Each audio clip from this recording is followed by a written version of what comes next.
Hey guys, it's Elma. So in today's video, I will give you some tips on how to start a K-pop journal. I've been K-pop journaling for about 3 years now, so I think I've gathered enough experience and tips to give to you. So I hope you enjoy. But first I want to start off by saying thank you guys so much for 1,000 subscribers. I honestly never expected to even reach that.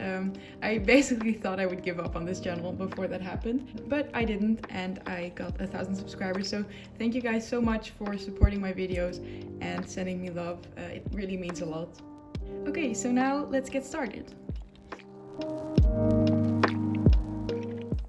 So the first step is to decide what notebook you want to use. So here I have my 2 journals that I've used so far. This notebook is very full. I got it when I went to a trip to Poland, so I'm not really sure what brand it is. But yeah, so as you can see, I really like this journal and I've used it a lot. And then for my second journal, it's this one. It's the Midori A5 Grid. And I've used this one since December 2019 and I still have it, so yeah. So firstly you have to look at whether you want lined paper, blank paper, dotted paper or grid paper. So this journal actually has dotted paper and I did really enjoy using dotted paper, but I really wanted to change it up for my second journal, so this one has grid paper. But you can also use lined paper or blank paper or whatever is available to you. It's honestly a matter of personal preference. You can also try a few things out and then decide what you like the best. So then for size, both of these journals are A5 size. And yeah, I really like this size because you have enough space to actually put pictures, write stuff down, but you don't have to write too a lot. I also have a little A6 journal and I just use this one to kind of write about my biases and stuff. So yeah, you can also decide to use A6 or B6, but then you don't have as much space. And there are also some people I know who use bigger sizes than A5, but then you do have to keep in mind that you will have to write or decorate more to actually fill up the page.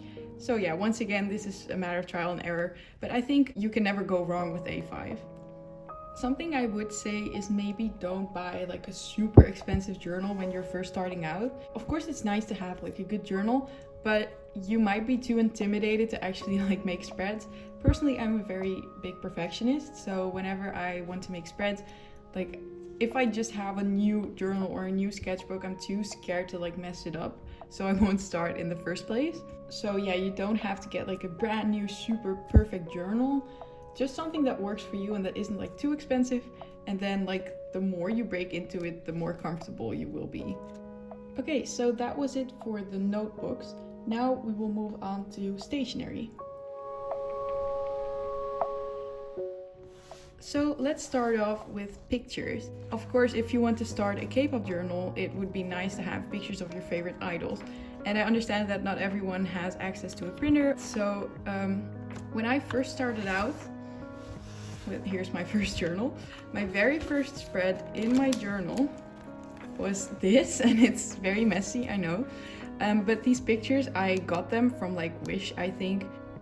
They're these Lomo cards, and I used them when I first started out because they were really cheap. I got them for €1 or something, and they had a lot of pictures.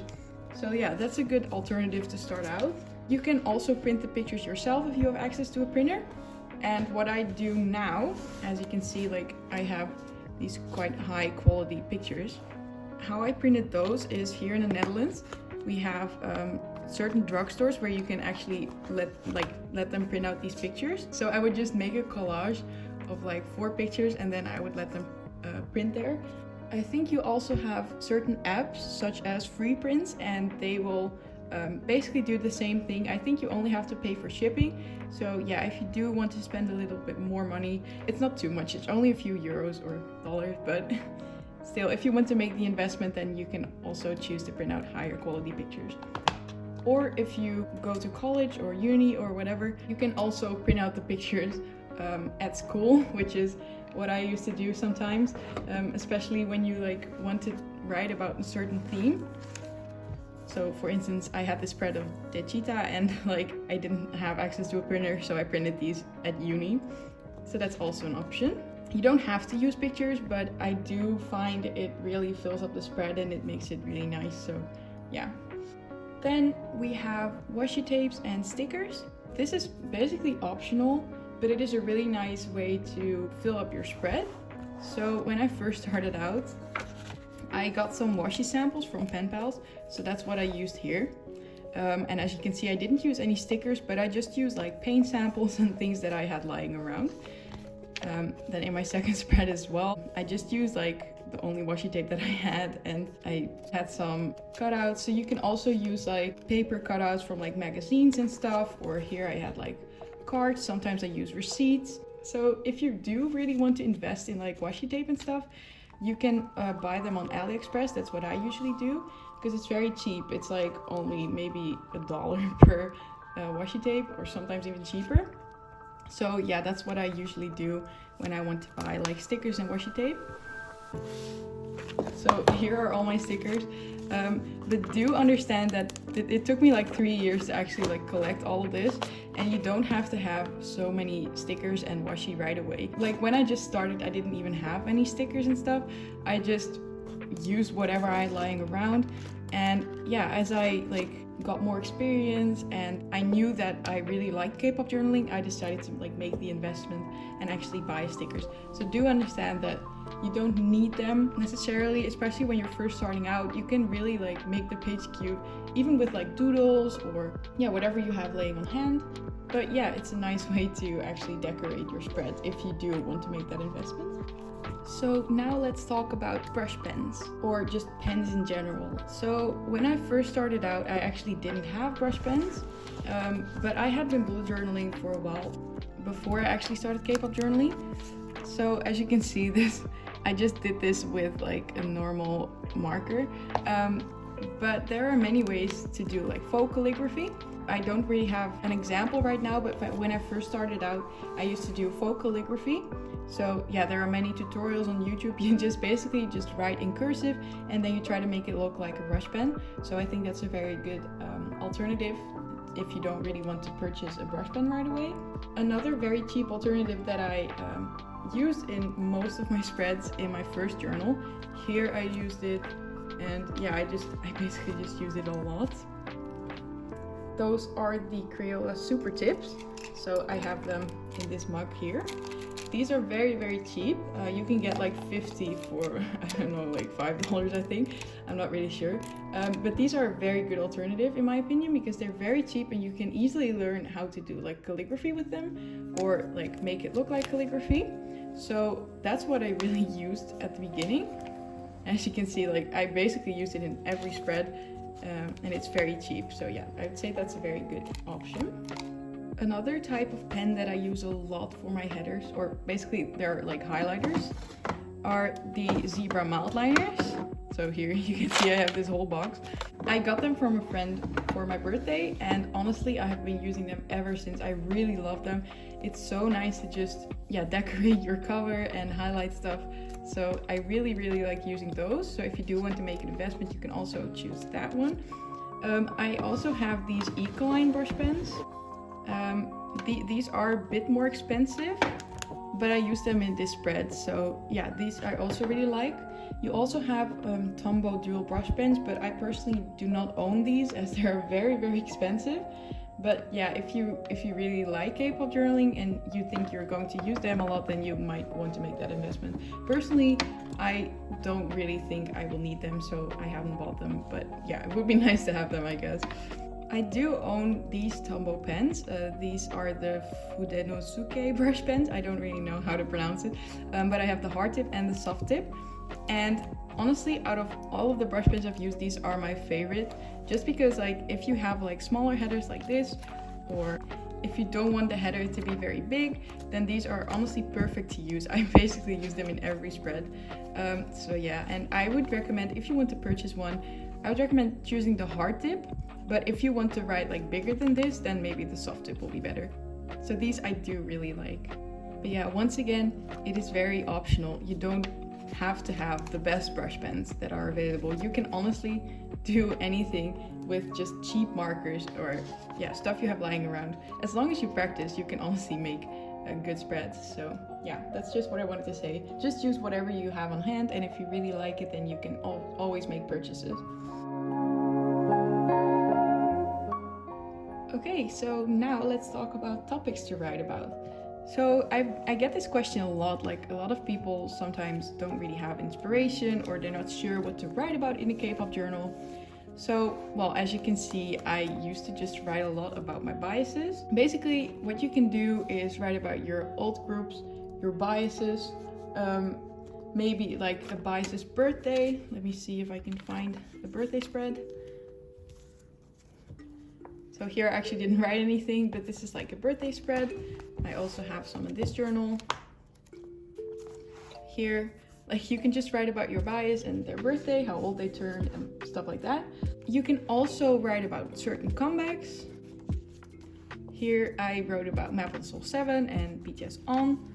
And I'm currently working on a spread which is 17 semicolon. I know I'm like half a year late, but I couldn't print out these pictures. So yeah, you can write about comebacks as well, and maybe certain performances that your biases did. Or yeah, there's just so much to write about, honestly. I can't really name everything. But if you want inspiration, you can also go to like Instagram and look what other people write about. Here I have like my 3-year anniversary spread of BTS, which is almost a year ago already. So it's been almost 4 years, which is insane. Another thing I really like to do is write about my personal life. So sometimes I just have pictures lying around which don't really fit with any theme. And then I just decide to like write about my own life. So here I wrote about the fact that it was my birthday. Here I'm just writing about 2020 and 2021. Here I wrote about the coronavirus when it just broke out. So yeah, I think there are a lot of ways to write about your own life or write about what's going on in your life, and just implement K-pop pictures because it looks cute. Honestly, that's what I do a lot. So then my last tip would be have fun. I know it sounds cheesy, but honestly, it doesn't have to be perfect. When I first started out, it wasn't perfect whatsoever. Like if I look at my first spread, I'm like, oh, this pen I used was just really bad, and I don't know, the lettering isn't good, but that's fine. Like if I look at this and if I look at what I do now, I've improved so much and it's so nice to see. So yeah, practicing really helps, and you can also learn from your mistakes. So as you can see here, I used this pen, but I really didn't like it. So in the next spread, I used a different pen and it already looked better. And I just kept experimenting and like adding stuff. And if I didn't like something, then I just did it differently in other spreads. So you can see like here, my style just keeps evolving and it changes the more you flip through my journal. Also, this is just another fun idea. I forgot I did this, but you can also make like nice collages and stuff. It's a fun way to fill up your journal if you don't really want to write a lot. So as you can see, my style became more clean as my journal went on. I learned from my mistakes and I became more comfortable in my journal, and yeah, I wasn't as afraid to make mistakes anymore. So that's like, those are the spreads that I like the most. The spreads where I didn't worry about what it would look like and I just went with the flow. And actually, if you look at this K-pop journal, my style completely changed with like my other journal as well. So yeah, it's fun to change it up as well. Don't worry too much about having a style. Honestly, it will evolve as you practice and as you like make spreads. So yeah, don't pressure yourself to actually make it perfect. It's just, you have to enjoy the process. Here I made like a whole spread about Yoongi's hands without even thinking about it. And honestly, I really like how it turned out. So yeah, don't be afraid to make mistakes and learn from them. Honestly, in a few years you won't even notice that tiny mistake you made. So yeah, I think that's all I have to say for now. If you have any more questions, let me know in the comments and I will answer them because I read all the comments. And yeah, like it says here, take it easy and have fun K-pop journaling. Like I said, don't pressure yourself, and I really hope it will be a fun new hobby for you. Or maybe you already own a K-pop journal and you just wanted like more tips. That's fine as well. I hope it helped you a little bit, and I hope you enjoyed this video. So if you liked it, please give it a thumbs up and subscribe to my channel if you want to. And hopefully I'll see you in my next video. Once again, thank you so much for 1,000 subscribers. And yeah, I'll see you next time. Bye!